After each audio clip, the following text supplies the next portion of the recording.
Hello students, I am Harnesh Pandya from civil department. તો last લેક્ચરની અંદર આપણે આપણું ચેપ્ટર નંબર 6 હતું કે જેની શરૂઆત કરી હતી આપણે. બરાબર છે. આશા રાખું છું કે ચેપ્ટર નંબર 6ની શરૂઆતની અંદર જે આપણે પદો ભણ્યા જુદા જુદા કે અંદાજિત એસ્ટિમેટ્સ એટલે શું, પછી સ્થાવર મિલકત અને જંગમ મિલકત વચ્ચેનો તફાવત છે, પછી કે વેલ્યુએશનની અંદર અમુક જાતની ડેફિનેશન આવતી હતી થોડી ઘણી, કે પ્રાઇમ કોસ્ટ કોને કહેવાય, સપ્લિમેન્ટરી કોસ્ટ કોને કહેવાય. બરાબર છે. તે બધું આપણે જોયું. આશા રાખું છું કે તમને એની અંદર સમજણ પડી ગયેલી હશે. તમને જે પ્રમાણે કીધું એ પ્રમાણે કે આજનો આપણો ટોપિક છે કે વેલ્યુએશનના હેતુઓ. બરાબર છે. Purpose of objects of valuation. બરાબર છે. તો ઓબ્જેક્ટ ઓફ વેલ્યુએશન કયા કયા છે જોઈએ. આમ આ ક્વેશ્ચન વારંવાર 4 માર્કમાં પૂછાતો હોય છે. તમારી સામે છે કે જીટીયુની અંદર કેટલી વખત પૂછાયેલો છે. બરાબર છે. વારંવાર 3 થી 4 માર્ક્સની અંદર પૂછાતો રહે છે. બરાબર છે. તો વેલ્યુએશનના હેતુઓ નીચે મુજબ છે. નંબર 1 કે મિલકતનું વેચાણ અથવા તો ખરીદ, એટલે કે selling or buying of property. તો કોઈપણ મિલકતને ખરીદવા કે વેચવા માટે તેના વેલ્યુએશનની જરૂર પડે છે. હવે સિમ્પલ વસ્તુ છે, તમારે કોઈપણ વસ્તુ લેવી હોય કે ખરીદવી હોય, એના ભાવ વગર તમે ખરીદી ના શકો, એની વેલ્યુ વગર.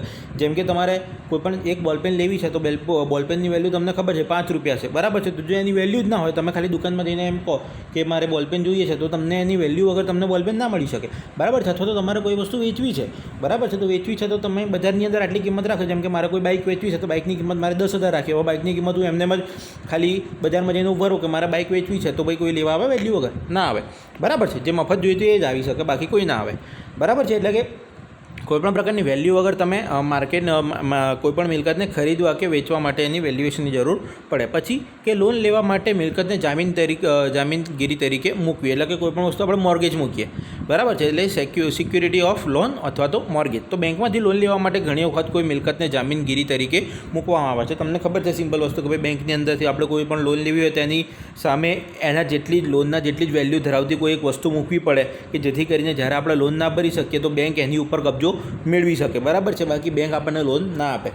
એટલે કે બેંકમાંથી લોન લેવા માટે ઘણી વખત કોઈપણ મિલકતને જામીનગીરી તરીકે મૂકવામાં આવે છે. આવા સંજોગોમાં જે તે મિલકતનું વેલ્યુએશન કરવું જરૂરી છે. એટલે કે તમને ખબર છે ભાઈ, જ્યારે પણ આપણે કોઈપણ બેંકમાંથી લોન લઈએ ત્યારે મોર્ગેજ કોઈપણ વસ્તુ મૂકીએ તો બેંકમાંથી માણસ આવીને એની વેલ્યુ કાઢે. બરાબર છે ને? એ પ્રમાણે આપણને લોન મળે. પછી ભાડું નક્કી કરવા.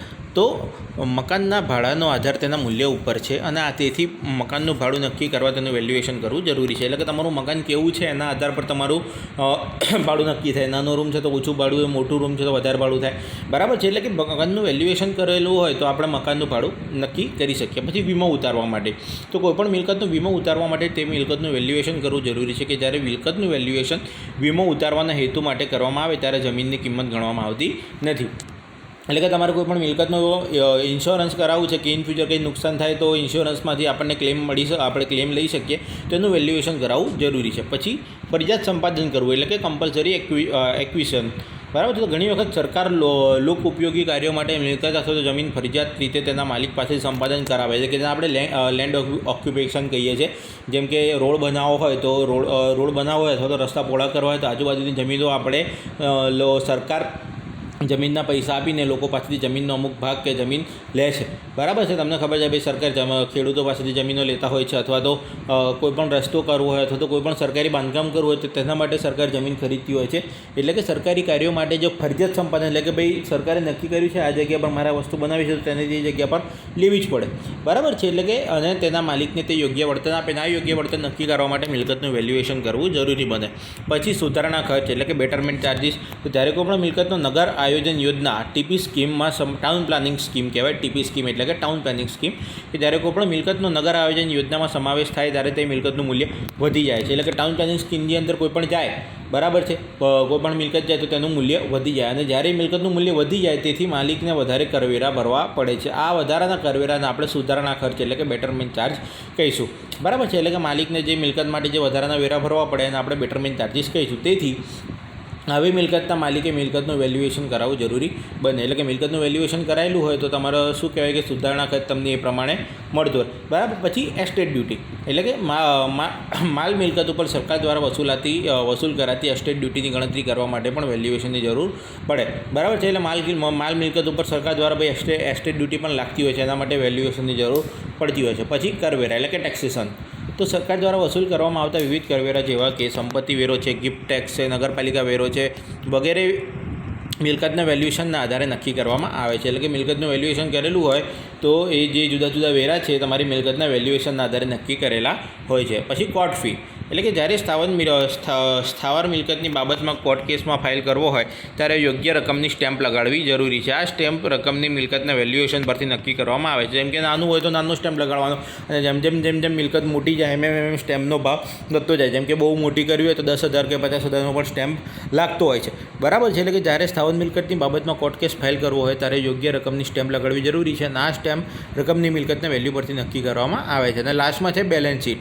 તો કંપનીએ તેની બેલેન્સ શીટની અંદર કંપનીનું સંકુલ દર્શાવવા માટે કંપનીના સંકુલનું વેલ્યુએશન કરાવવું જરૂરી બને છે. એટલે કે ભાઈ તમારે બેલેન્સ શીટ હોય જે કંપનીની, બરાબર છે, તો તેની બેલેન્સ શીટની અંદર જે કંપનીનું સંકુલ છે એ સંકુલ દર્શાવવા માટે એ સંકુલનું વેલ્યુએશન કરાવવું જરૂરી છે. ઓકે, તો તમને વેલ્યુએશન હેતુની અંદર સમજણ પડી ગયેલી હશે. બરાબર છે. ધ્યાનથી વાંચો તો એકદમ ઇઝી છે, સિમ્પલ લેંગ્વેજમાં તે સમજણ પડી જાય એવા જ છે. બરાબર છે. નેક્સ્ટ જોઈએ આપણે કે એસ્ટિમેશન અને વેલ્યુએશનનો તફાવત. આપણે એસ્ટિમેશન પણ ભણ્યા અને વેલ્યુએશન પણ ભણ્યા, તો બંને વચ્ચેનો તફાવત શું છે એ જોઈએ આપણે. આ પણ પૂછાય છે 3 માર્કની અંદર ઘણી વખત કે એસ્ટિમેશન અને વેલ્યુએશન વચ્ચેનો તફાવત આપો. તો કોઈપણ બાંધકામ કરતાં પહેલાં તેના અંદાજિત ખર્ચની ગણતરી કરવામાં આવે છે, તેને એસ્ટિમેશન કહેવાય. બરાબર છે. સિમ્પલ કે કન્સ્ટ્રક્શન કરતાં પહેલાં જે આપણે જે અંદાજિત ખર્ચની ગણતરી કરી અને એસ્ટિમેશન કહીશું કે ત્યારે કોઈપણ મિલકત જેવી કે મકાન, કારખાનું, જમીન વગેરેનું વર્તમાન મૂલ્ય નક્કી કરવાની ક્રિયાને આપણે વેલ્યુએશન કહીશું. એટલે કોઈપણ મિલકત છે જેવી કે મકાન, કારખાનું, જમીન છે વગેરેનું જે પ્રેઝન્ટ વેલ્યુ નક્કી કર્યું હોય તો તેને આપણે વેલ્યુએશન કહીશું. એસ્ટિમેશન બાંધકામ શરૂ કરતાં પહેલાં કરવામાં આવે કે જ્યારે વેલ્યુએશન બાંધકામ થઈ ગયું ત્યારે એકલી અથવા તો એની બાંધકામ થઈ ગયું હોય અથવા તો એની એકલી જમીન હોય, બરાબર, કન્સ્ટ્રક્શન કર્યા વગરની જમીન હોય એનું કરવામાં આવે. બરાબર છે.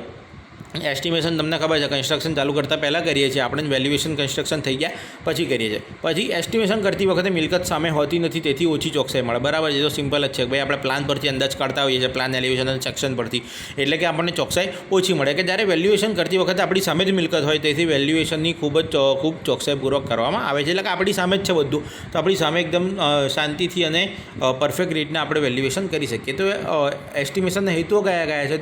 તો મૂડીરોકાણની જરૂરિયાત જાણવા, બાંધકામનો પ્રારંભિક અભ્યાસ કરવા, કર નિર્ધારણ કરવા, વાણિજ્ય પ્રોજેક્ટમાં રોકાણની યથાર્થતા દર્શાવવા અને વીમા માટે. કે જ્યારે વેલ્યુએશન મિલકતનું વેચાણ કે ખરીદ કરવા માટે, ભાડું નક્કી કરવા માટે, લોન લેવા માટે, મિલકતને જામીનગીરી તરીકે મૂકવા માટે, વીમો ઉતારવા માટે અને સરકાર દ્વારા ફરજિયાત સંપાદન કરવા માટે. બરાબર છે. હવે એસ્ટિમેશનને અસર કરતા પરિબળો કયા? તો બાંધકામનો પ્રકાર, એની આકાર અને એની ઊંચાઈ, પછી બાંધકામનું વર્ષ અને સ્થળ વગેરે. કે જ્યારે વેલ્યુએશનને અસર કરતા પરિબળો કયા? તો ડિમાન્ડ અને સપ્લાયના પરિબળો, જનસંખ્યામાં વૃદ્ધિ છે, પબ્લિક સ્કીમમાં સુધારા છે, કરવેરામાં સુધારા છે, બેંકના વ્યાજ દરમાં ફેરફાર છે અને બાંધકામનો ખર્ચ છે. બરાબર છે. એટલે બધા વેલ્યુએશનને અસર કરતા પરિબળો છે. તો 5 મુદ્દા છે એસ્ટિમેશન અને વેલ્યુએશનના તફાવતના. બહુ જ સિમ્પલ અને સાદી લેંગ્વેજમાં આપેલા છે, તમને સમજણ પડી જ જશે. બરાબર છે. હવે નેક્સ્ટ છે કે સારા મૂલ્ય નિર્ધારક એટલે કે વેલ્યુઅરના ગુણો, એટલે કે કેરેક્ટરિસ્ટિક ઓફ ગુડ વેલ્યુઅર. આ 2 થી 3 માર્કમાં પૂછાય છે કે ભાઈ સારા મૂલ્ય નિર્ધારક અથવા તો સારા વેલ્યુઅરના ગુણો જણાવો. બરાબર છે. તો વેલ્યુઅરનું કામ તેના ક્લાયન્ટ અને કચેરીને મદદરૂપ થવા માટે મિલકતની માર્કેટ વેલ્યુ શોધવાનું છે. એટલે કે મિલકતની માર્કેટ વેલ્યુ કઈ છે એ કામ કોણ કરે? તો વેલ્યુઅર કરે. બરાબર છે. અને એક સારો વેલ્યુઅર સામાન્ય તરીકે એન્જિનિયર કે આર્કિટેક્ટ જ હોય. બરાબર. હવે તમને કન્સ્ટ્રક્શનનું કોઈ પણ પ્લાન કઈ રીતનો છે, એસ્ટિમેશન કેટલું છે, બરાબર છે, એ બિલ્ડિંગની અંદર કઈ વસ્તુ કેવા પ્રકારે યુઝ થયેલી છે, સારો માલસામાન યુઝ થયો છે કે નહીં, તો એ એન્જિનિયર કે આર્કિટેક્ટ સિવાય કોઈ ના જાણી શકે. બરાબર છે. એટલે કે એક સારો વેલ્યુઅર એક એન્જિનિયર કે આર્કિટેક્ટ હોય છે. વેલ્યુઅર પોતાના વિષયમાં નિષ્ણાંત હોવો જોઈએ અને તેને પોતાના અભ્યાસના વિષયો ઉપરાંત નીચે દર્શાવેલ વિષયોનું જ્ઞાન હોવું જરૂરી છે. એટલે કે ભાઈ વેલ્યુઅર છે તો એ વેલ્યુએશનની અંદર નિષ્ણાંત હોવો જોઈએ અને પોતાના અભ્યાસના વિષયો ઉપરાંત બીજા કયા વિષયોનો અભ્યાસ હોવો જરૂરી છે? તો જેમ કે estimating and costing, planning and design, surveying and levelling, પછી સ્થાનિક સત્તાવાળા બિલ્ડિંગના બાયલોસ. બરાબર છે. આ બધું તમે ભણેલા છો. બરાબર છે. આગળ બિલ્ડિંગ બાયલોસ સેકન્ડ સેમમાં ભણ્યા, સર્વેઇંગ એન્ડ લેવલિંગ થર્ડ સેમની અંદર ભણ્યા, પ્લાનિંગ એન્ડ ડિઝાઇનિંગ પણ સેકન્ડ સેમમાં ભણ્યા, એસ્ટિમેટિંગ અને કોસ્ટિંગ હમણાં ભણ્યા છો તમે. પછી કોન્ટ્રાક્ટરનો કાયદો, જમીન સંપાદન, બાંધકામનો અનુભવ, ટાઉન પ્લાનિંગ એક્ટ છે, પછી લવાદી એટલે કે એપ્લિટેશન છે, પછી આર્થિક ભૂગોળ છે, સમાજશાસ્ત્ર છે, વાણિજ્ય ગણિત છે, રોકાણના સિદ્ધાંતો છે, ઇન્સ્યોરન્સ છે, નાણાં બજાર અને વ્યાજદર છે, સરકારનું કર માળખું છે અને રિપોર્ટ લખવો. બરાબર છે. દરેક વસ્તુ એની અંદર હોવી જોઈએ. બરાબર. એના પોતાના સબ્જેક્ટ હોય કન્સ્ટ્રક્શનને લગતા, એની સિવાયના બીજા આટલા સબ્જેક્ટોની અંદર એ પાવર તો હોવો જોઈએ. તો કેરેક્ટરિસ્ટિક ઓફ વેલ્યુઅર તમને ખબર પડી ગઈ. સિમ્પલ છે, બહુ જ સિમ્પલ છે. બરાબર છે. હવે નેક્સ્ટ જોઈએ આપણે મોર્ટગેજ, ફ્રી હોલ્ડ પ્રોપર્ટી અને લીઝ હોલ્ડ પ્રોપર્ટી. એટલે કે મોર્ટગેજ એટલે કે તમને ખબર છે કે જ્યારે પણ બેંકમાંથી આપણે લોન લેવી હોય, બરાબર છે, બેંક પાસેથી પૈસા લેવા જોઈએ તો એના જેવી જ સેમ વેલ્યુની વસ્તુ આપણે બેંકમાં મૂકતા હોઈએ છીએ ગીરવે, બરાબર છે. મોર્ટગેજની સિમ્પલ આપણે ગીરવે કહીએ. ગીરવે મૂકીએ. તમે પિક્ચરોની અંદર કે સિરિયલોની અંદર જોતા જશો કે ભાઈ આ ગીરવે મૂક્યું, પછી દાગીના ગીરવે મૂક્યા, બરાબર છે.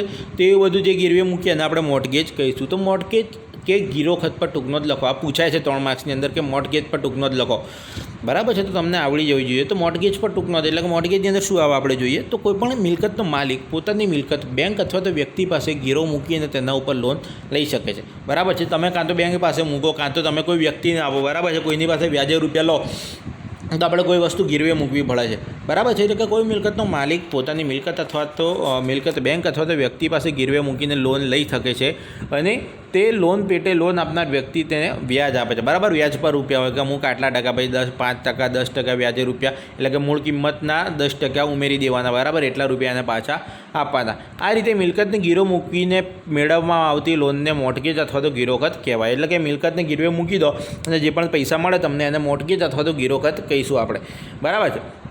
લોન આપનાર અને લોન લેનાર વચ્ચે લોન અંગે કેટલીક શરતો નક્કી થાય છે, જેવી કે લોનની રકમ છે, વ્યાજનો દર છે, લોનના હપ્તાની સંખ્યા છે, લોનના ભરપાઈ કરવાની સમય મર્યાદા છે. આ બધી બાબતોને આવરી લે તો દસ્તાવેજ બનાવવામાં આવે છે કે તેને મોર્ટગેજ ડીડ કહીશું, બરાબર છે. તો મોર્ટગેજ ડીડની ડેફિનેશન તમને પૂછાય તો આવડી જવી જોઈએ કે લોન આપનાર અને લોન લેનાર વચ્ચે લોન અંગેની કેટલીક શરતો નક્કી થાય છે, જેવી કે લોનની રકમ છે, વ્યાજનો દર છે, લોનના હપ્તાની સંખ્યા છે, લોન ભરપાઈ કરવાની સમય મર્યાદા છે. અને આ બધી બાબતોને આવરી લે તો એક દસ્તાવેજ બનાવાય અને આપણે મોર્ટગેજ ડીડ કહીશું, બરાબર. અને આ દસ્તાવેજ કાનૂની હોય છે, એટલે કે જો લોન ભરી ના શકે તો એના ઉપર કાનૂની કાર્યવાહી અથવા તો જે એની મિલકત છે એ બેંક લઈ શકે અથવા તો જે વ્યક્તિ પાસે પૈસા લીધા હોય વ્યક્તિ લઈ શકતી હોય છે, બરાબર. જે માણસ લોન આપે તેને મોર્ટગેજી કહેવામાં આવે છે અને જે માણસ લોન લે તેને મોર્ટગેજર કહેવામાં આવે છે, બરાબર છે.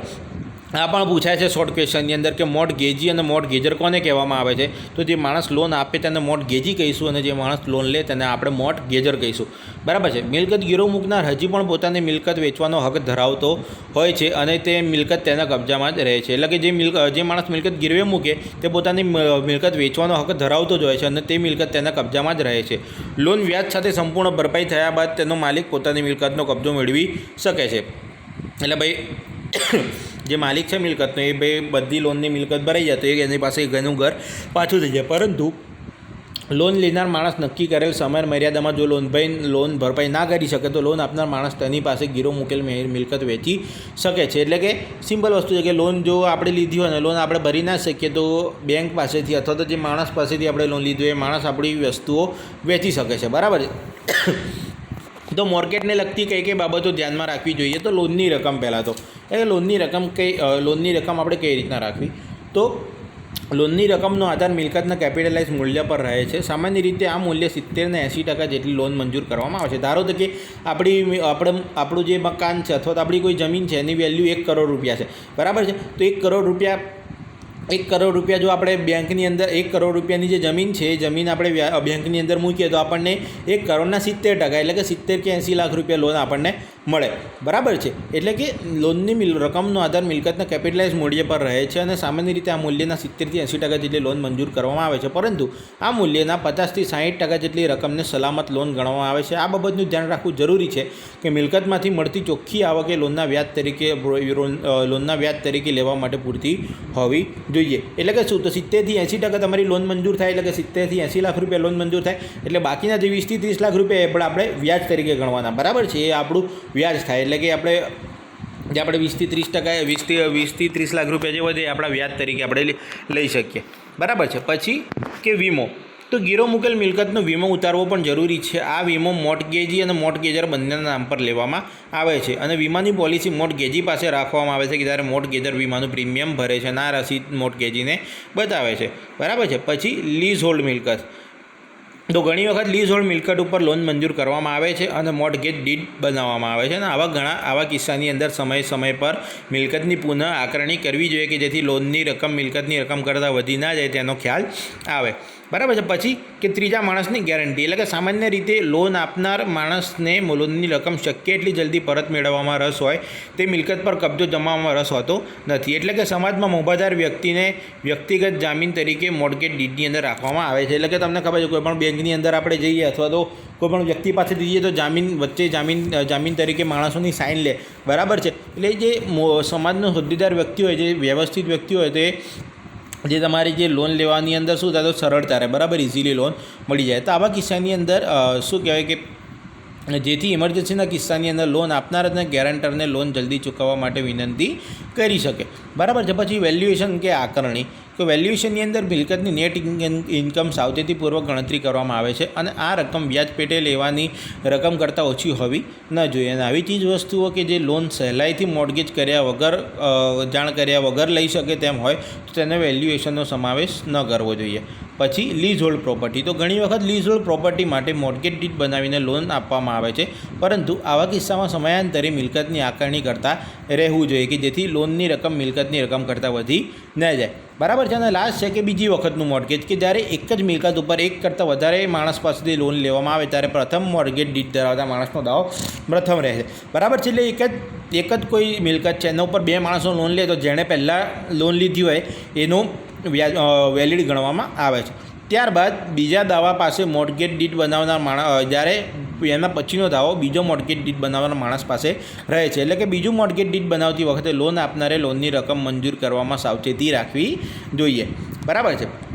હવે નેક્સ્ટ જોઈએ આપણે કે ફ્રી હોલ્ડ પ્રોપર્ટી અને લીઝ હોલ્ડ પ્રોપર્ટી વચ્ચેનો તફાવત, કે difference between free hold property અને લીઝ હોલ્ડ પ્રોપર્ટી। તો ફ્રી હોલ્ડ પ્રોપર્ટી આપણે કોને કહીશું તો જે મિલકતની સંપૂર્ણ માલિકી મકાનના માલિકની હોય અને મકાન માલિક સરકારના નિયમો અને કાનૂનના આધારે ગમે તેમ કરી શકે તેવી મિલકતને અબાધિત હકવાળી અથવા તો અબાધિત અધિકારવાળી પ્રોપર્ટી કહેવાય, બરાબર। એટલે કે જે મિલકતની માહિતી જે મિલકતની સંપૂર્ણ માલિકી મકાન માલિકની જ હોય, બરાબર, એટલે કે જે માલિક છે એની જ હોય અને મકાન માલિક સરકારી નિયમો અને કાનૂનોના આધારે ગમે તેમ કરી શકે, બરાબર। એટલે કે સરકારી કાયદો કાનૂન વાપરી અને તે મિલકત સાથે તે ગમે તે કરી શકતો હોય તો તેવા મિલકતને અબાધિત હકવાળી અથવા તો અબાધિત અધિકારવાળી મિલકત કહેવાય છે। આવી મિલકત એ પોતે વાપરે, કાં તો ભાડે આપી શકે, કાં તો વેચી શકે, કાં તો એ ગીરવે મૂકી શકે, બરાબર છે। પછી કે લીઝ હોલ્ડ પ્રોપર્ટી કોને કહીશું આપણે તો જે મિલકત ભાડે રાખનાર માણસોના ભૌતિક કબજામાં હોય અને તેનો ઉપયોગ ભાડે રાખનાર માણસ લેખિત દસ્તાવેજમાં વર્ણવેલી શરતોના આધારે જ કરી શકતો હોય તો આવી મિલકતને ભાડા પટ્ટાની મિલકત અથવા તો પટ્ટે રાખેલી મિલકત કહે છે। એટલે કે શું તો માલિક ભલે બીજો હોય પણ તેની અંદર કામ બીજો કોઈ કરતો હોય, બરાબર। જેમ કે હોટેલ છે તો હોટલનો જે માલિક હોય છે કોઈ દિવસ કામ કરતો ના હોય, મેનેજર રાખેલો હોય છે, બરાબર છે। હોટેલ પર જે કામ કરવા માટે કોણ રાખેલો હોય કાઉન્ટર પર તો મેનેજર રાખેલો હોય છે, બરાબર છે। એટલે કે ભાડે રાખનાર માણસોના ખાલી ભૌતિક કબજામાં હોય અને તેનો ઉપયોગ તે ભાડે જ કરી કે મીન્સ કે મેનેજરની પણ સેલરી હોય જ, બરાબર છે। એટલે કે માલિક કોઈ બીજો હોય પણ ત્યાં કામ કોઈ બીજો કરતો હોય, બરાબર છે। અને અને એની કરાર કરેલો હોય છે કે ભાઈ તું કોઈપણ જાતનો એના ઉપર હક ના જમાઈ શકું ને ફલાણું ને ઢીકણું ને બધું કરેલું હોય, બરાબર છે।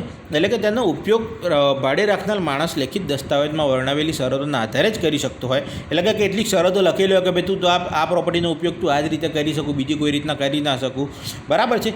તો તેવી મિલકતને ભાડાપટ્ટાની મિલકત અથવા તો પટ્ટે રાખેલી મિલકત કહેવાય। અને જે વ્યક્તિ પટ્ટે આપેલી મિલકતનો અબાધિત હક ભોગવતી હોય અને જેણે પોતાની મિલકત બીજી કોઈ વ્યક્તિને ચોક્કસ સમય માટે ચોક્કસ શરતોથી આપેલ હોય અને મુદત પૂરી થયા પછી તે મિલકતનો કબજો લઈ શકે તેવી વ્યક્તિને લીઝર કહેવામાં આવે છે। તો આ ડેફિનેશન પણ પૂછાય છે કે લીઝરની ડેફિનેશન આપો તો જે વ્યક્તિ પટ્ટે આપેલી મિલકતનો અબાધિત હક ભોગવતી હોય અને જેણે પોતાની મિલકત બીજી વ્યક્તિને કોઈ ચોક્કસ સમય માટે ચોક્કસ શરતોથી આપેલી હોય અને મુદત પૂરી થયા પછી તે મિલકતનો કબજો લઈ શકે તેવી વ્યક્તિને આપણે લીઝર કહીશું, બરાબર છે। નેક્સ્ટ જોઈએ આપણે કે જે વ્યક્તિ કોઈ ચોક્કસ સમય મર્યાદા માટે ચોક્કસ શરતોને આધીન ભાડા રૂપે, પ્રીમિયમ રૂપે કે અન્ય રૂપે વળતર આપીને મિલકતનો ભોગવટો કહેવાય, તેને પટ્ટેદાર પણ કહેવાય, બરાબર છે। લેઝર અથવા તો પટ્ટેદારની તમને ડેફિનેશન આવે છે, બરાબર છે, પૂછાય જ છે। તો પટ્ટેદાર કોને કહીશું આપણે તો જે વ્યક્તિ કોઈ ચોક્કસ સમય મર્યાદા માટે ચોક્કસ શરતોને આધીન ભાડા રૂપે કે પ્રીમિયમ રૂપે અન્ય રૂપે વળતર આપીને મિલકતનો ભોગવટો કરે અને આપણે તેને પટ્ટેદાર કહીશું। સામાન્ય રીતે મિલકત 20, 50, 99 અથવા તો 999 વર્ષ માટે જુદી જુદી શરતોથી પટ્ટેથી ભાડે આપવામાં આવે છે। કે જ્યારે મિલકત 99 વર્ષ માટે પટ્ટેથી ભાડે આપવામાં આવે ત્યારે તેને લાંબી મુદતનું ગણતનામું કહે છે, બરાબર છે। જ્યારે મિલકત 999 વર્ષ માટે પટ્ટેથી ભાડે આપવામાં આવે તેને અનંત મુદતનું ગણતનામું કહીશું આપણે, બરાબર છે।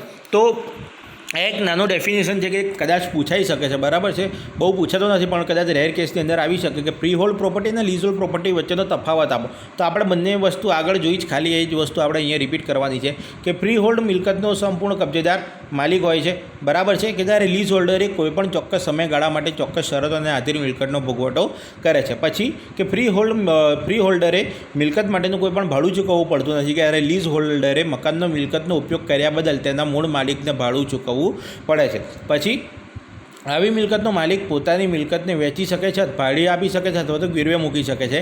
અને જ્યારે લીઝ હોલ્ડ પ્રોપર્ટીની અંદર આવી મિલકત ભાડા પટ્ટે ભોગવનાર વ્યક્તિ વેચી ના શકે અથવા તો ગીરવે ના મૂકી શકે. પછી કે આવી મિલકતનો વિકાસ કાયદાની મર્યાદામાં રહીને જ કરી શકાય છે, કે જ્યારે મિલકત માલિકની મંજૂરી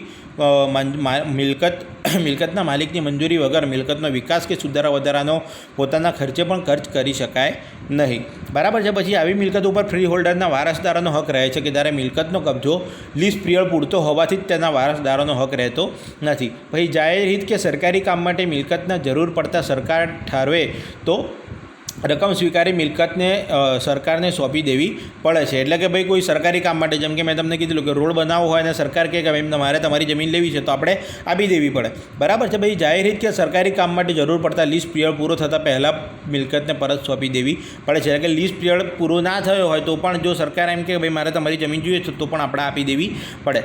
પછી કે ફ્રી હોલ્ડરનું ધ્યેય મિલકત પાસેથી વધારે ભાડું મેળવવાનું તેમજ ભાડાપટ્ટા માટેનો સમયગાળો પૂરો થતાં મિલકત પર ફરી કબજો મેળવવાનું છે. કારણ કે રેન્ટ કંટ્રોલ એક્ટના કારણે લીઝ હોલ્ડર પાસેથી મકાનના મિલકતનો કબજો મેળવવાનું મુશ્કેલ બની ગયેલું છે, બરાબર છે. એટલે કે આપણે જેમ કે આપણે એને સિમ્પલ ભાષામાં ભાડા કરાર કહીએ છીએ આપણે, બરાબર છે. એટલે કે કોઈપણ જગ્યા પર આપણે ભાડે રહેવા જતા હોઈએ છીએ તો મકાન માલિક આપણે કરાર કરાવે છે કે 11 મહિના સુધી તમે અમારી ઘરની અંદર રહેવાનું, પછી કરાર રિન્યૂ કરાવો કાં તો પછી નીકળી જાઓ, બરાબર છે. એટલે કે આ બધો હક છે એ માલિક પાસે રહેતો હોય છે, કે ત્યારે લીઝ હોલ્ડર મિલકત પર વધારે નફો મેળવે તેમાં તેનું હિત હોય છે. અને આ ઉપરાંત લીઝનો ગાળો પૂર્ણ થઈ ગયા પછી મિલકત પર પોતાનો કબજો ચાલુ રહે તેમાં જ તેનું હિત હોય છે, બરાબર છે. નેક્સ્ટ છે આપણું કે ફ્રી હોલ્ડ પ્રોપર્ટી માટેના બાદ અંકુશો, એટલે કે રિસ્ટ્રિક્શન કયા હોય છે ફ્રી હોલ્ડ પ્રોપર્ટી માટે, બરાબર છે. તો ફ્રી હોલ્ડ પ્રોપર્ટીનો માલિક મિલકતનો સંપૂર્ણ કબજેદાર છે, એટલે કે પોતાની મિલકતને તે વેચી શકે છે, એટલે કે પોતાની માલિકીની જ હોય છે, એટલે કે એને વેચવી હોય કે લેવી હોય એના ઉપર છે.